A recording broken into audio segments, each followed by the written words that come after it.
Start whenever you want. Wicked. Okay, so good morning, everyone. Morning. Good morning. My name is Volunteer Ranger Tristan Hernandez. I'm a ranger at volunteer at Sitka National Historic Park, and I do natural resource work there, which is my favorite field. I've always been in love with working outside with plants. And the first question I want to ask before we go into the actual topic and what I'm going to be talking about is, how many of you, on a scale of 1 to 5, are actually comfortable with talking about climate change using local examples, not things far away? How many of you, just give me with your hands, like 1, 5, 4, 2, 2. Okay, I'm hoping to raise that number by the end of this talk, so just keep that in mind as we go along. But the actual title of this talk is called, let me put my phone on. The actual title of my talk is called, What's Bugging the Forests? And we're going to be talking about that kind of stuff. So, to give you a little bit of background about myself, here's a picture of me doing some work outside. Ooh, I'm pulling some dandelions, which is an invasive. And I'm originally from Miami, Florida. Sunny, beautiful Miami, Florida. This is a picture of downtown Miami, which is a very famous area. Most people go there when they visit Miami. And as you can see, the coast is beautiful, beautiful skyline.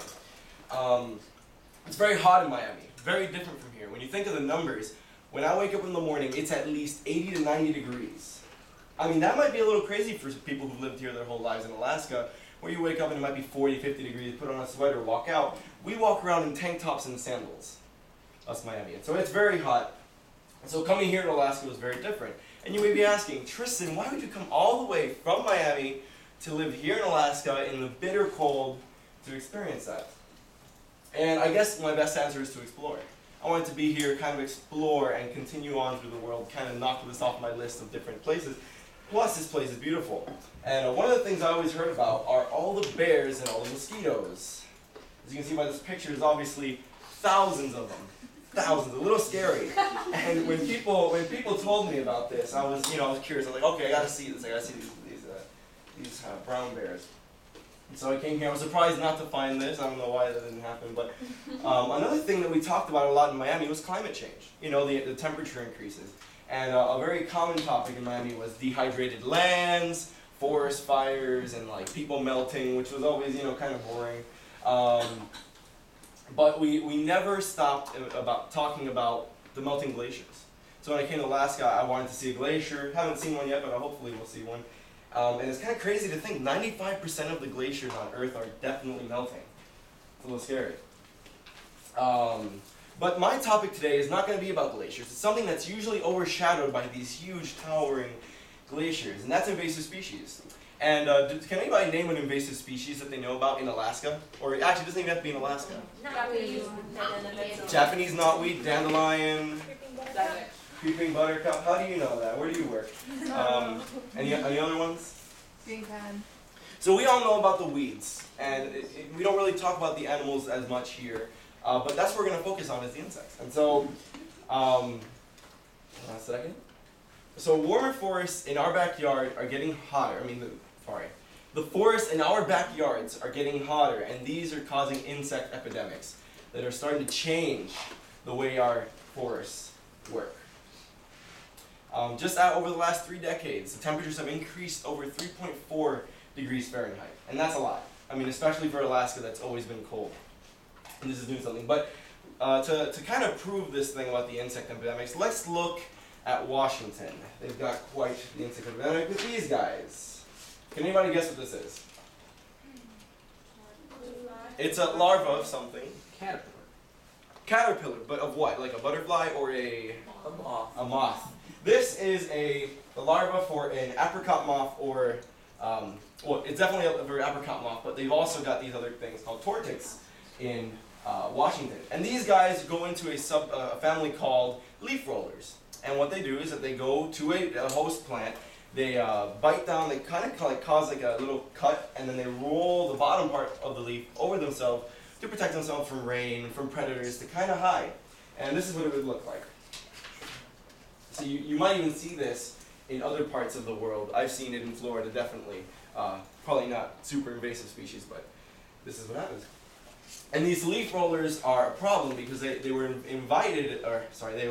infested in about the 1970s, and we didn't know this was going to happen, and they just started eating and eating everything, skeletonizing the leaves, and destroying everything. So, and they were an invasive species that were very bad for the environment. And up to now, they're completely almost wiping out forests. And on the WIC list of potential prevention and removal in Washington, it's 0. That means that there is no way to prevent this species once it has been established. And that's kind of bad. But that's Washington. We're here in Alaska. And I want to come back to Alaska to tell you that there's something similar happening here with somebody you may have not heard about. And that is, it's Typhographus, the European spruce bark beetle. Now, don't be surprised if I refer to it as a spark beetle, because spruce and bark, spark, for some reason spark the interest. So, the spruce bark, spark beetle, that's what I've been calling it. These guys are very tiny. They are a quarter of an inch. You would not know they were even invasive if you looked at them. They're very tiny guys. The problem is that they attack our native spruce. 3 of the ones that attack the most are the lute spruce, the white spruce, and our very own Sitka spruce. So literally, these guys are climbing into our backyards. If you have a Sitka spruce in your backyard, it could be a target for this guy. And the European spruce bark beetles, they like to climb into the trees, and they form condensed areas where in 1 foot of the infested tree you'll find 100 or more of these, and one female can lay 50 to 100 eggs. It's kind of crazy. And definitely a problem. And probably the worst problem is that their life cycle has been increased because of climate change. And so what you've got here is a basic spruce beetle life cycle. I tried to use Sharpie to kind of get the months right. But the way it starts is essentially the adults come into an area and they start attacking the spruce that are in the area. And they destroy some spruce, and then they lay their eggs, and those let eggs overwinter. And that's the overwinter period. Then, back in May again, they hatch, they start eating, and then they overwinter as larvae, and then they hatch again. So it's a 2-year cycle, and it keeps going. However, in the past, these guys would freeze over the winter because it's too cold here, and they would die. And so in a way, they were being controlled. But that all changed when the climate got hotter, and now these guys can overwinter. So instead of a 2-year cycle, they have a 1-year cycle, and they destroy twice as many spruce. And that's a problem because in the 1990s, when this became an epidemic, over 1.3 million acres of spruce were killed. To give you a reference, does anybody know, well that's what it would look like, by the way. Really not the prettiest sight. Does anybody know what place this is? What's the name of this island? Baranof. Why do you guys know that, right? That's an important place. Baranof Island, that's of course where we are right now, Sitka. 1.3 million acres is the whole island. This is a big place. That's the whole island, and that's how much spruce has been destroyed. Not to mention that up to now, because it's 1990s, up to now there have been this many Baranof Islands destroyed in spruce in Alaska. So I could definitely say this is a problem. And again, it's the climate increases that are making it even worse, making it so that they can last longer. But if you guys know anything about me, I'm not Mr. Sad Guy. I'm not Mr. Bad News Bear. I'm Happy Man. I like to say that. I'm Happy Man. So I'm here to provide you some answers, and it's actually perfect that I'm talking to a bunch of interpreters, right? Because it's a good answer. So first way you can help is definitely by going to an actual national park or a beautiful place and going to these areas and removing timber, essentially. That's a good way to get rid of these guys.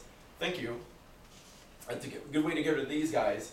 And also to remove other invasives such as weeds like the dandelion and the knotweed we were talking about earlier, right? We mentioned those guys earlier. So that's a good way to do it.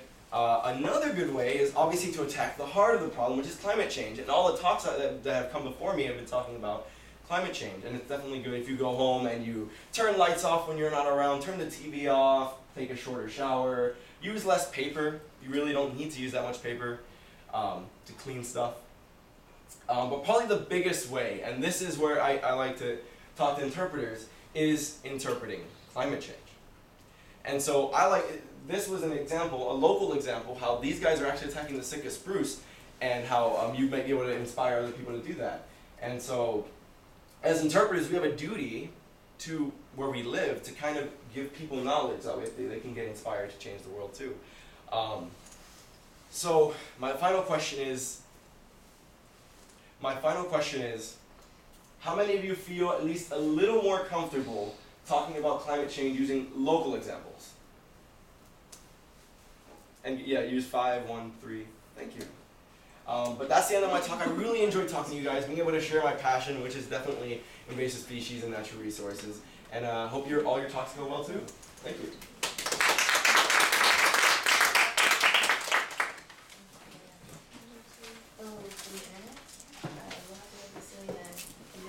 Wasn't it?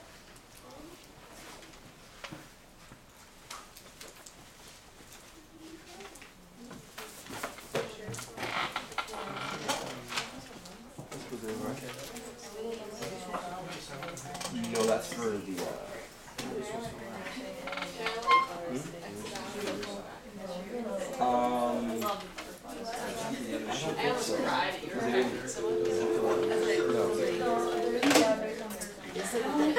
But that was good. That was okay. When she stood up, I'm like, oh God, she stood up. So if the system's like it just depends. No, sometimes you gotta get one piece. When Lori went out, it's fine. I shouldn't have. You're right. It's not a big projector.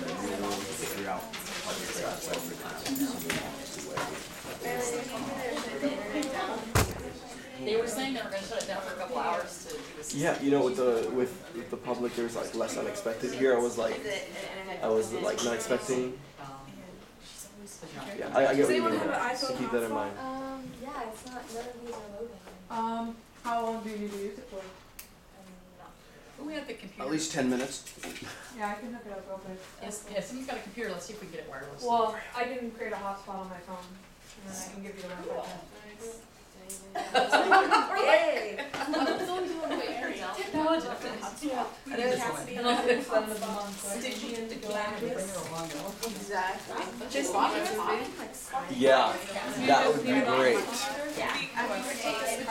Well, everyone gave me so much energy. I felt like I don't need it. Maddie, you're sliding that. Okay. The whole table? I sure hope I am. It's not possible.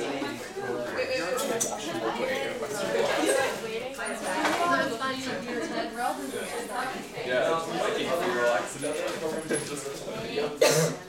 Email us? Those Dude, although I found some were they your reload. Okay.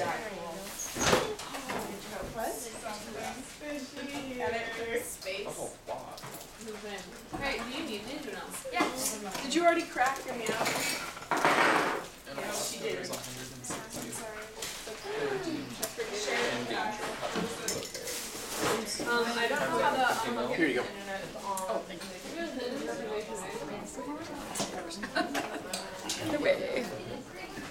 Spill my coffee. I just thought conference rooms were supposed to be easy to maneuver around.